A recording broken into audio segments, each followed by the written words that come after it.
الحمد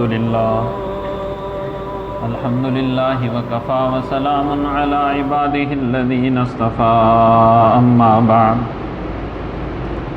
فأعوذ بالله من الشيطان الرجيم بسم الله الرحمن الرحيم والذين لا يدعون مع الله إلها آخر ولا يقتلون النفس التي حرم الله إلا بالحق ولا يزنون ومن يفعل ذلك يلقى أثاما يضاعف له العذاب يوم القيامة ويخلد فيه مهانا صدق الله العظيم وصدق رسوله النبي الكريم ونحن على ذلك لمن الشاهدين والشاكرين والحمد لله رب العالمين۔ درود شریف پڑھ لیجیے۔ اللهم صل على محمد عبدك ورسولك وصل على المؤمنين والمؤمنات والمسلمين والمسلمات وبارك على محمد وازواجه وذرياته۔ معزز سامعین، سورہ فرقان کی ان آیات میں اللہ تعالیٰ نے 13 صفات مومنین کی بیان فرمائی ہیں، جن میں سے 6 صفات تو شروع میں تھی کام کرنے کی، اور بیچ میں 3 صفات بیان فرمائی نہ کرنے کی۔ تو نہ کرنے کی صفات بیان فرما کر فرمایا کہ جو ان نہ کرنے والے کاموں کو کرے گا تو اللہ تعالیٰ کہ ہاں جب وہ جائے گا یلقا اثاما، تو اس کو بڑا گناہ ملے گا، اور یضاعف لہ العذاب یوم القیامہ، قیامت کے دن اس کو دگنا عذاب دیا جائے گا، ویخلد فیہ مہانا، اور وہ ہمیشہ ذلیل ہو کر اس جہنم میں رہے گا۔ کیونکہ انسان دنیا میں بھی جب نہ کرنے والے کام کیا کرتا ہے تو اس کو اس پر سزا ملا کرتی ہے، اسی طرح جب وہ دنیا میں نہ کرنے والے کام کرے گا جو اللہ اور اللہ کے رسول صلی اللہ تعالیٰ علیہ وآلہ وسلم نے منع فرمائے ہیں، تو پھر آخرت میں اس کو اس کی سزا ملے گی۔ اور وہ سزا اگر نہ ملے، ایک آدمی ہے اللہ تعالیٰ کی فرما برداری کر رہا ہے مسلسل، اور ایک مسلسل نافرمانی کر رہا ہے، اس کو مانتا ہی نہیں ہے، نہ اس کو مانتا ہے نہ اس کی مانتا ہے۔ اب اگر مسلمان اور کافر قیامت میں برابر ہو جائیں تو پھر یہ انصاف کے بھی خلاف، اور مسلمان جنہوں نے اپنے نفس کو اللہ کے لیے ہر برائی سے روکا تو پھر ان کو اس میں کیا بدلہ ملا۔ اس لیے عقل کا بھی تقاضا یہ ہے کہ ایک دن ہو، جیسے دنیا میں تقاضا ہے کہ جو بچہ تعلیم حاصل کرتا ہے، محنت سے پڑھتا ہے اور پھر وہ آگے نکل جاتا ہے، اور ایک وہ بچہ ہے جو پڑھتا نہیں ہے، محنت نہیں کرتا، وہ پیچھے رہ جاتا ہے۔ دنیا میں اس کے لیے ایک امتحان ہوتا ہے، اسی طرح آخرت دنیا امتحان گاہ اور آخرت نتیجہ گاہ، وہاں رزلٹ آؤٹ ہوگا۔ اس لیے اللہ تعالیٰ نے قرآن مجید فرقان حمید میں فرما دیا کہ میاں تم لوگ نہ کرنے والے کاموں سے بچنا۔ حضور اقدس صلی اللہ علیہ وسلم نے فرمایا اتق المحارم، حرام کاموں سے بچ جاؤ، تکن عابد الناس، سب لوگوں میں سب سے زیادہ عبادت گزار بن جاؤ گے۔ تو حرام کاموں سے ہم لوگوں نے بچنا ہے، اللہ کے لیے بچنا ہے، اور فرمایا کہ اگر جو شخص نہیں بچے گا تو پھر اس کے لیے جہنم ہے۔ اللہ تعالیٰ بچائے، جہنم ہے کیا؟ قرآن مجید نے فرمایا ان عذاب ربہم غیر مأمون، بے شک ان کے رب کا عذاب ایسی چیز نہیں ہے کہ جس سے انسان بے خوف ہو جائے، بے خوف ہونے کی چیز نہیں ہے، نڈر ہونے کی چیز نہیں ہے۔ اور یہ عذاب کہاں ہوگا؟ یہ جہنم میں۔ تو جب عذاب نڈر بے خوف ہونے کی چیز نہیں ہے تو جہنم بھی بے خوف ہونے کی چیز نہیں ہے۔ اور یہ ایسے مذاق نہیں ہے کہ جہنم ہے ہی نہیں، بعد میں بنائی جائے گی، بلکہ قرآن مجید نے فرمایا اعدت للکافرین، کافرین کے لیے تیار کیا گیا ہے۔ یہ بھی خدا کا کرم دیکھیے کہ کافرین کے لیے فرمایا تیار کیا ہے، تمہارے لیے تیار نہیں کیا، ایسے نہ ہو کہ تم اپنی غلطیوں کے سبب اس میں پڑ جاؤ، وہ تو میں نے تیار ہی کافروں کی وجہ سے کیا ہے۔ کافروں کے لیے قید خانہ تیار ہے، جیسے جیل ہے یہ مجرموں کے لیے ہے، یہ نیک لوگوں کے لیے نہیں ہے۔ لیکن اگر کوئی نیک آدمی جرم کر دے تو اس کا کیا مطلب ہے؟ اس کو جیل میں نہیں ڈالا جائے گا، اس کو بھی جیل میں ڈالا جائے گا۔ اسی طرح اگر کوئی آدمی مسلمان ہو کر گناہ کر لے، مسلمان ہو کر اللہ کو ناراض کر لے، اس کو بھی جہنم میں ڈالا جائے گا۔ قرآن مجید فرقان حمید خود کہہ رہا ان عذاب ربہم غیر مامون، بے شک ان کے رب کا عذاب ایسی چیز ہے کہ جو بے خوف ہونے کی چیز نہیں ہے، جو نڈر ہونے کی چیز نہیں ہے، بلکہ خوف کھانے کی چیز ہے، رونے کی چیز ہے۔ قرآن مجید نے سورہ طور میں فرمایا والطور وکتاب مستور فی رق منشور والبیت المعمور والسقف المرفوع والبحر المسجور ان عذاب ربک لواقع ما لہ من دافع۔ کائنات کے رب نے 5 قسمیں کھائی سورہ طور کے اندر، 5 مرتبہ اللہ نے قسم کھائی۔ والطور، قسم خدا کو طور پہاڑ کی، وکتاب مستور فی رق منشور، اور قسم خدا کو اس اعمال نامے کی جو کھلے ہوئے صحیفے میں لکھا ہوا ہے، صاف لکھا ہوا ہے، اللہ کو اس کی قسم ہے۔ پھر اللہ فرمایا کہ اللہ کو کتاب مستور فی رق منشور والبیت المعمور، اور بیت المعمور جو آسمان میں کعبہ ہے، جیسے زمین میں ہمارا بیت اللہ، آسمان میں بیت المعمور۔ امام الانبیاء حضرت محمد صلی اللہ تعالی علیہ وآلہ وسلم نے فرمایا تمہارے کعبے کی بالکل سیدھ میں اللہ تعالیٰ نے بیت المعمور بنایا ہے، یہ فرشتوں کا بیت اللہ ہے، یہ فرشتوں کا کعبہ ہے۔ فرمایا کہ اگر اس کے نیچے سے ایک سوئی پھینکی جائے تو وہ سیدھی اسٹریٹ بیت اللہ شریف کی چھت پر آئے گی، یعنی اتنی سیدھ میں ہے۔ والبیت المعمور، خدا فرما رہے ہیں کہ مجھے بیت المعمور کی قسم، والسقف المرفوع، مجھے اس اونچی چھت یعنی آسمان کی قسم، والبحر المسجور، اور مجھے ابلتے ہوئے دریاؤں کی قسم۔ اللہ 5 مرتبہ قسم کھا رہا ہے، 5 مرتبہ قسم کھا کر خدا فرما رہا ہے، حالانکہ ومن اصدق من اللہ قیلا ومن اصدق من اللہ حدیثا، اللہ سے زیادہ سچی بات کس کی، اللہ سے زیادہ سچا قول کس کا، لیکن خدا 5 مرتبہ قسم کھا رہا ہے۔ اور 5 قسمیں کھا کر جواب قسم کیا فرمایا؟ ان عذاب ربک لواقع ما لہ من دافع، بے شک تیرے رب کا عذاب پڑنے والا ہے اور اس کو کوئی ہٹانے والا نہیں ہوگا، اس کو کوئی ہٹانے والا نہیں ہوگا۔ یہ دن ایک دن آنا ہے، ہم سب نے اس کا سامنا کرنا ہے، ہم سب نے جہنم کے اوپر سے گزرنا ہے، اور مسلمان ہو غیر مسلم ہو سب نے جہنم کے اوپر جو پل ہے پل صراط، اس سے ہم سب نے گزرنا ہے۔ اللہ تعالی ہمیں عافیت سے پار کروا دے، اللہ تعالی ہمیں دنیا کی رسوائیوں سے بھی محفوظ فرمائے، آخرت کی رسوائیوں سے بھی اللہ ہمیں محفوظ فرمائے۔ تو فرمایا ان عذاب ربک لواقع ما لہ من دافع، 5 قسمیں خدا نے کھائیں۔ خدا اور قسم کھائے، اگر انسان کا دل ہو، اگر انسان کا صحیح جگر ہو تو وہ کہے گا اللہ کی ذات قسم کھا رہی ہے ایک بات کو بتانے کے لیے، حالانکہ وہ سب سے سچے۔ حضرت مالک بن دینار رحمہ اللہ تعالی بہت بڑے اللہ کے ولی ہیں، حج پر جا رہے ہیں، اس زمانے میں راستے محفوظ نہیں ہوا کرتے تھے، حج پر جا رہے ہیں، قافلہ جا رہا ہے، قافلے سے تھوڑا سا ہٹ گئے اپنی قضائے حاجت کے لیے، جب واپس اونٹ پر چڑھ کر قافلے کے پیچھے چلے، سامنے سے ایک ڈاکو آ گیا، اس نے تلوار نکالی اور اونٹ کو پکڑ لیا، اونٹ کی مہار پکڑ کر کہا کہ جو بھی تیرے پاس مال ہے وہ نکال۔ مالک بن دینار نے کہا میرے پاس جو مال ہے وہ تیرا رزق نہیں ہے، یہ میرا رزق ہے۔ اس نے کہا نہیں، اللہ نے میری روزی اس میں بنائی ہے کہ میں لوگوں پر ڈاکہ ڈالتا ہوں، میں لوگوں سے چھین کر کھاتا ہوں۔ اس نے کہا تو جھوٹ بولتا ہے، اللہ نے تیری روزی اس پر نہیں بنائی۔ کہا پھر میری روزی کہاں ہے؟ فرمایا وفی السماء رزقکم وما توعدون،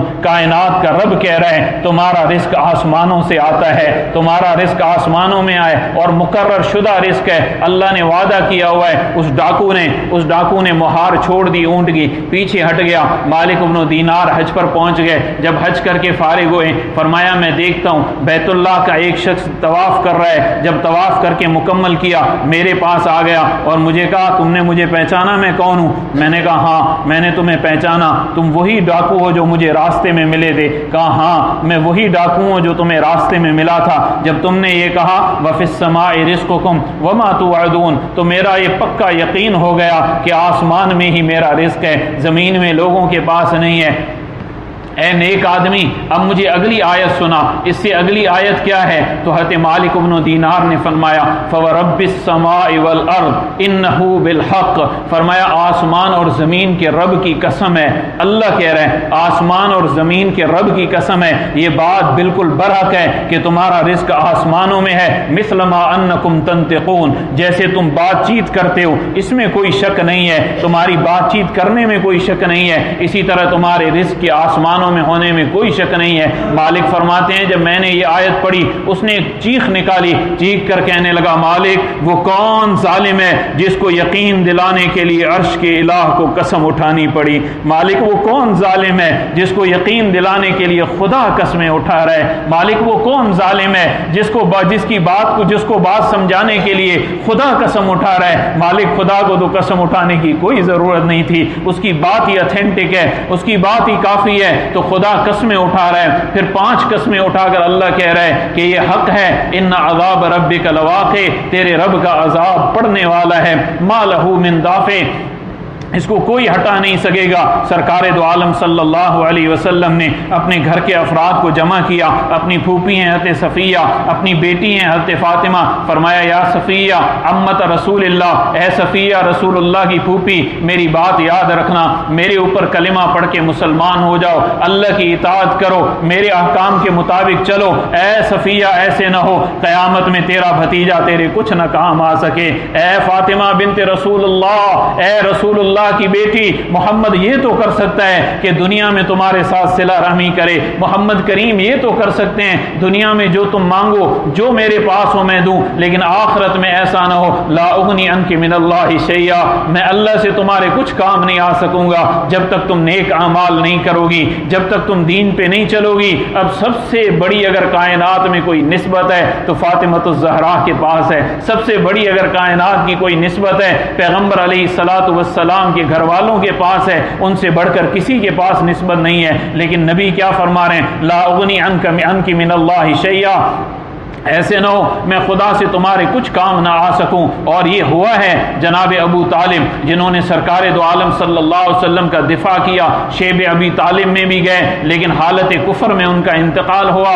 جناب عباس رضی اللہ تعالی عنہ یہ چچا تھے سرکار دو عالم کے، کہنے لگے یا رسول اللہ میرے بھائی ابو طالب کا کیا بنے گا؟ اس نے آپ کا بڑا ساتھ دیا، اس نے آپ کی بڑا ساتھ دیا، مکہ میں آپ کو ہر چیز سے بچایا، ابو طالب کو آپ نے کیا فائدہ پہنچایا؟ کہنے لگے یا عم رسول اللہ، اے رسول اللہ کے چچا جان، قسم ہے اس ذات کی جس نے مجھے نبی بنایا، میری وجہ سے اللہ سب سے کم تر عذاب ابو طالب کو دے گا کہ اسے جہنم کے صرف جوتے پہنائے جائیں گے، لیکن یغلی دماغ ہو، اس کا دماغ اس کی وجہ سے ابلے گا جیسے گرم پانی میں گوشت کا ٹکڑا ڈالا جائے۔ قسم ہے اس ذات کی جس نے مجھے نبی بنایا، چچا جان اگر میں نہ ہوتا تیرا بھائی ابو طالب جہنم کے اندر ہوتا، جہنم کی تہ میں ہوتا، یہ اللہ نے میری وجہ سے اس سے رعایت کی ہے۔ تو جناب دیکھیے اپنے سگے چچا ہیں لیکن قرآن مجید اتر رہا ہے انک لا تہدی من احببت ولکن اللہ یہدی من یشاء، اللہ جس کو چاہے ہدایت دے، آپ ہدایت نہیں کر سکتے۔ تو فرمایا کیا کہ قیامت کے دن عذاب ہوگا، اور کیسا عذاب ہوگا؟ دردناک عذاب ہوگا، ما لہ من دافع، اس کو کوئی ہٹانے والا نہیں ہوگا۔ اس لیے آج عمل کر لو، اپنے رب کو راضی کر لو، کیونکہ یہ دنیا ہے، اس دنیا میں انسان دھوکے میں پڑ جاتا ہے۔ اللہ نے قرآن میں کیا فرمایا ان المجرمین فی ضلال وسعر، یہ جو مجرم لوگ ہیں، یہ جو اللہ کے نافرمان ہیں، بڑی بے عقلی میں ہیں، بڑی بے عقلی میں ہیں، بڑے دھوکے میں ہیں، یہ دھوکے میں پڑے ہوئے ہیں، یہاں یہ دھوکے میں دنیا کے میں اللہ کی نہیں مانتے، اللہ کو نہیں مانتے۔ یوم یسحبون فی النار علی وجوہہم ذوقوا مس سقر، قیامت کا جب دن ہوگا اللہ ان کو اونتے منہ گھسیٹے گا، گھسیٹ کر ان کو جہنم میں ڈالے گا۔ اور فرمایا جائے گا ذوقوا مس سقر، یہ جلنے کا عذاب تم چکھو، یہ جلنے کا عذاب چکھو۔ اللہ تعالیٰ معاف فرمائے، اللہ ہمیں معاف فرمائے۔ یہی انسان کو لگ جاتا ہے کہ جناب میرے ساتھ تو کچھ نہیں ہوگا، مجھے دنیا میں خدا نے اتنا مال دیا ہے، اتنی نعمتیں دی ہیں، وہاں بھی نعمتیں دے گا۔ یہ ولید ابن مغیرہ کو بھی مسئلہ لگ گیا تھا۔ قرآن نے سورہ مدثر کے اندر فرما دیا، سرکار دو عالم صلی اللہ علیہ وآلہ وسلم کہ قرآن کو سچا مانتا تھا، صدیق اکبر سے بھی قرآن سنتا تھا، لیکن اس شخص نے کیا کہا، ان ھذا الا سحر یؤثر، پیغمبر کا کلام تو ایک جادو ہے، جادو جو اثر انداز ہو جاتا ہے، لوگوں میں تفرقہ ڈال دیتا ہے۔ اور پھر یہ ظالم اس پر خاموش نہیں ہوا، اس نے یہ بھی باتیں کی اور بھی باتیں کی، اور کہتا تھا میں بڑا ہی مالدار ہوں، بڑا ہی اولاد والا ہوں، قیامت کے دن بھی خدا مجھے اتنا ہی مال دے گا، اتنی اولاد دے گا۔ تو اللہ نے سورہ مزمل میں فرمایا ذرنی ومن خلقت وحیدا، چھوڑ دو اس معاملے کو، مجھے اور اس کو جس کو میں نے اکیلا پیدا کیا تھا، نہ اس کی اولاد تھی نہ اس کا مال تھا، اکیلا میں نے، اللہ نے اس کو پیدا کیا۔ وجعلت له مالا ممدودا، پھیلا ہوا مال میں نے اس کو دیا، مال اس کا پھیلا ہوا ہے، تجارتیں اس کی پھیلی ہوئی ہیں۔ وبنین شہودا، قرآن مجید نے فرمایا بیٹے، اور کیسے بیٹے، جو ماں باپ کے پاس موجود ہیں۔ مفسرین نے لکھا شہودا، بیٹوں کا ماں باپ کے پاس موجود ہونا، بیٹا ہونا الگ نعمت، ماں باپ کے پاس موجود ہونا یہ الگ نعمت، اس لیے کہ مال کمانے کے لیے اگر باہر چلا گیا ماں باپ کو کوئی اس سے راحت نہیں ہے، اور اللہ تعالیٰ کا کرم تو یہ ہے قناعت کا رزق یہیں مل جائے، بیٹے باپ کے پاس ہوں۔ تو قرآن مجید نے نعمت کے طور پہ فرمایا وَبَنِينَ لَهُ شُهُودًا، اور اس کو ایسے بیٹے دیے جو اس کے پاس موجود ہیں، وَمَهَّدتُ لَهُ تَمْهِيدًا، اور اس کو سارے عیش و عشرت کے سامان دے دیے۔ ثُمَّ يَطْمَعُ أَنْ أَزِيدَ، نبی کی بات نہیں مانتا، پھر بھی کہتا ہے، طمع رکھتا ہے،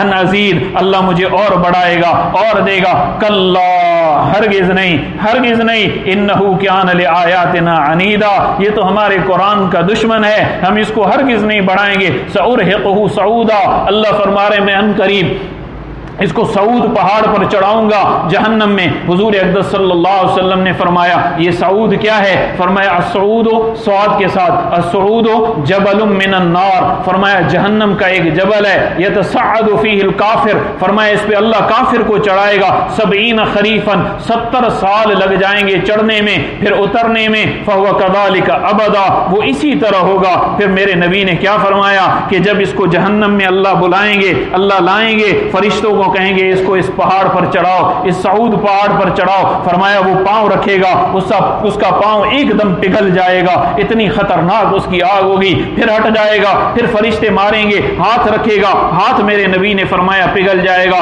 پھر اس کے گلے میں توق ڈالا جائے گا، فرشتے اس کو کھینچیں گے، کھینچ کر اوپر لے جائیں گے، 70 سال میں پہنچے گا، میرے نبی نے فرمایا پگھلے گا، پھر بنے گا، پگھلے گا، پھر بنے گا، پگھلے گا، پھر بنے گا۔ میں پچھلے جمعے بھی عرض کیا کہ ایسے بندہ کہتا ہے جناب ہم تو گرمی میں کھڑے ہو کے اب تو عادی بن گئے ہیں، ہم تو مصائب کے عادی بن گئے ہیں، ہم تو مصیبت کے عادی بن گئے ہیں۔ قرآن نے کہا یہاں عادت نہیں بنے گی، وَمِن وَرَائِهِ عَذَابٌ غَلِيظٌ، ہر روز عذاب بڑھتا جائے گا، فَذُوقُوا، چکھ لو، فَلَن نَّزِيدَكُمْ إِلَّا عَذَابًا، ہم زیادہ نہیں کریں گے مگر عذاب اور عذاب اور عذاب اور عذاب۔ جیسے جنت کی نعمتیں ایک جگہ نہیں رکنے والی، ایک جگہ نہیں رکیں گی۔ ہماری یہ مسجد ہے ایک حال میں ہے، ہم نے اس کو دیکھا ہے، جتنا بھی دیکھیں یہ ایک ہی حالت میں رہتی ہے۔ میرے پیغمبر علیہ السلام نے فرمایا جنت کی نعمت ایک حال پہ نہیں رکے گی، آپ اپنے گھر کو دیکھیں گے، فرمایا جب آپ اس کو تکیں گے اس کی خوبصورتی اور بڑھتی جائے گی اور بڑھتی جائے گی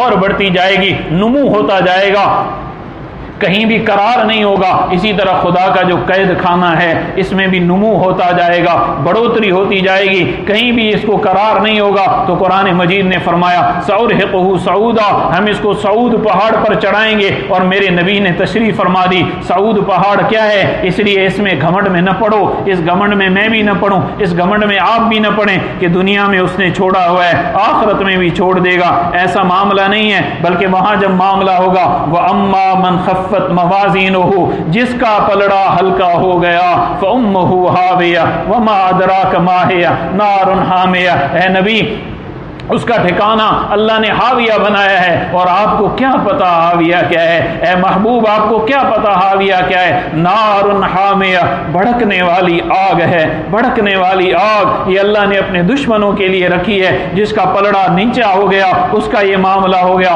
اس لیے نیکیاں کریں، خوب نیکیاں کریں۔ میرے حضرت فرمایا کرتے کہ نیکیوں کی بوریاں بھر بھر کے جائیں، اور ہمارے پاس تو اللہ نے اتنے نیکی کے مواقع دیے ہیں، گناہ کی تو فرصت ہی نہیں ہے، نافرمانی کی تو فرصت ہی نہیں ہے، اپنے اللہ کی فرما برداری کریں۔ وَأَمَّا مَنْ خَفَّتْ مَوَازِينُهُ، کیونکہ وہاں جس کا پلڑا ہلکا ہو گیا اس کو جہنم میں ڈالا جائے گا، نار حامیہ، بھڑکتی ہوئی آگ ہوگی، اللہ بچائے۔ قیامت کا دن ہوگا، سارے مجرمین جمع ہوں گے، قرآن کہہ رہے انطلقوا الى ظل ذی ثلاث شعب لا یغنی من اللہب ولا انہا ترمی بشرر کالقصر کانہ جمالۃ صفر ویل یومئذ للمکذبین۔ لے چلو ان کو، لے چلو، کہاں لے چلیں؟ فرمایا ایک ایک سائے کی طرف۔ وہ سایہ کس کا ہوگا؟ ابھی جہنم میں داخل نہیں ہوئے، وہ سایہ کس کا ہوگا؟ میرے نبی صلی اللہ علیہ وسلم نے فرمایا جہنم سے ایک دھواں نکلے گا، وہ دھواں بڑا خطرناک ہوگا، پھر آگے جب اٹھے گا اس کی 3 تہیں بن جائیں گی، ثلاث شعب، 3 ٹکڑے بن جائیں گے، لا فرمایا لا ذلیل، نہ اس میں کوئی ٹھنڈک والا سایہ ہوگا، ولا یغنی من اللہب، نہ تبش سے بچانے والا ہوگا۔ اور وہ آگ کیسی ہوگی؟ انہا ترمی بشرر، انہا ترمی بشرر، قرآن کہتا ہے کہ وہ انگارے پھینکے گی۔ انگارہ کتنا ہوگا؟ کل قصر، جیسے ایک عظیم الشان محل ہو، بڑے محل جیسے انگارے وہ پھینکے گی۔ کانہ جمالۃ صفر، پہلے انگارہ نکلے گا محل جتنا، پھر اس سے معمولی چنگاریاں نکلیں گی، وہ چنگاریاں کتنی ہوں گی؟ کانہ جمالۃ صفر، گویا کہ وہ زرد اونٹ ہیں، اونٹ جتنی ایک چنگاری ہے، اونٹ جتنی ایک چنگاری ہے۔ اس لیے امام الانبیاء رو رہے ہیں، رو کر فرما رہے ہیں میرے امتیوں اپنے آپ کو جہنم سے بچاؤ، قسم ہے اس ذات کی جس نے مجھے نبی بنا کر بھیجا ہے، جہنم کا ایک بچھو جو ہے وہ گدھے اور اونٹ جتنا ہے، گدھے اور اونٹ جتنا ہے۔ اور فرمایا ایک مرتبہ جب وہ ڈسے گا 40 سال تک انسان تکلیف میں ہوگا، 40 سال تک تکلیف میں، اس سے بچاؤ۔ اس لیے کیا فرمایا رو رو کے اتقوا النار اتقوا النار اتقوا النار ولو بشق تمرہ، اپنے آپ کو جہنم سے بچاؤ، چاہے کھجور کا آدھا ٹکڑا دے دو، اپنے آپ کو جہنم سے بچا لو، اپنے آپ کو جہنم سے بچا لو۔ پیغمبر رو رہے ہیں، سرکار دو عالم صلی اللہ تعالی علیہ وآلہ وسلم۔ آگے قرآن کیا کہتا ہے کہ ان لوگوں کو جہنم میں لے جایا جائے گا، لیکن پہلے یہ حالت ہوگی کانہ جمالۃ صفر ویل یومئذ للمکذبین، ویل ہے ان لوگوں کے لیے جو خدا کو جھٹلایا کرتے تھے، جو خدا کی بات نہیں مانا کرتے تھے۔ فاصحاب الشمال، ایک اور جگہ فرمایا فاصحاب الشمال، بائیں ہاتھ والے، ما اصحاب الشمال، تمہیں کیا پتا کیسے بدتر ہیں یہ بائیں ہاتھ والے، فی سموم و حمیم وظل من یحموم لا بارد ولا کریم۔ قرآن کہتا ہے کہ ایسی آگ میں ہوں گے کہ جس میں نہ ٹھنڈک ہے کہ انسان کے جسم کو پہنچے، نہ فرحت ہے کہ انسان کے روح کو پہنچے، اس حالت میں وہ جہنم میں ڈالے جائیں گے، جہنم میں پڑے رہیں گے۔ لا بارد ولا کریم، لا بارد ولا کریم، کیوں ڈالے جائیں گے؟ توجہ کرنا، انہم کانوا قبل ذلک مترفین، پہلے یہ پیسے والے تھے، یہ عیش و عشرت والے تھے، یہ نعمتوں میں آ کر اپنے رب کو بھول گئے، ان کو نعمتیں ملی، یہ دینے والے کو بھول گئے۔ آپ شادیاں کریں، میرے حضرت فرماتے ہیں نکاح کرو، شادی کرو، اللہ نے پیسہ دیا خرچ کرو، غریبوں کو کھانا کھلاؤ، لیکن خوشی میں خوشی دینے والے رب کو مت بھولو، خوشی میں خوشی دینے والے رب کو مت بھولو۔ اس اللہ نے تمہیں خوشیاں دی ہیں، وہ ابھی بھی ان خوشیوں کو عبرت کا تازیانہ بنا سکتا ہے، عبرت کا مقام بنا سکتا ہے۔ ایک روایت میں آتا ہے فرشتے جب ایک انسان کی شادی کے دن طے ہو جاتے ہیں، دن مقرر ہو جاتے ہیں، فرشتے آسمان میں باتیں کرتے ہیں کہ اس کی شادی کے دن مقرر ہو گئے، حالانکہ ڈگری شہر کی مارکیٹ میں اس کے نام کا کفن آ چکا ہے۔ یہ شادی کا سوٹ پہننے سے پہلے، دلہا بننے سے پہلے یہ کفن پہننے والا ہے، کفن پہننے والا ہے، تو ختم ہونے والا ہے انسان، ختم ہونے والا ہے۔ ان عیش و عشرت میں نہ پڑو کہ اللہ کو بھول جاؤ، سرکار دو عالم صلی اللہ علیہ وسلم کی اتباع کرو۔ کیوں؟ اس لیے کہ میرے نبی کیا فرما رہے ہیں، کل حسبی و نسبی، کل حسب و نسب منقطع یوم القیامہ، قیامت کے دن ہر خاندان کے رشتے ٹوٹ جائیں گے، سب خاندانوں کے رشتے ٹوٹ جائیں گے، کوئی خاندان باقی نہیں رہے گا، ہر خاندان کا رشتہ ٹوٹ جائے گا، الا نسبی، سوائے محمد عربی کے رشتے کے، سوائے محمد عربی صلی اللہ علیہ وسلم کے نسب کے۔ اب ہم تو جناب حضور کے نسب میں تو شامل نہیں ہو سکتے کیونکہ یہ ہمارے اختیار میں نہیں ہے، لیکن دوسری بات تو اختیار میں ہے۔ فرمایا کل حسب وہ سبب، فرمایا ہر نسب اور ہر سبب، سبب کسے کہتے ہیں؟ دوستی کا، دوستی کا تعلق فرمایا یہ قیامت کے دن ختم ہو جائے گا، الا نسبی و سببی،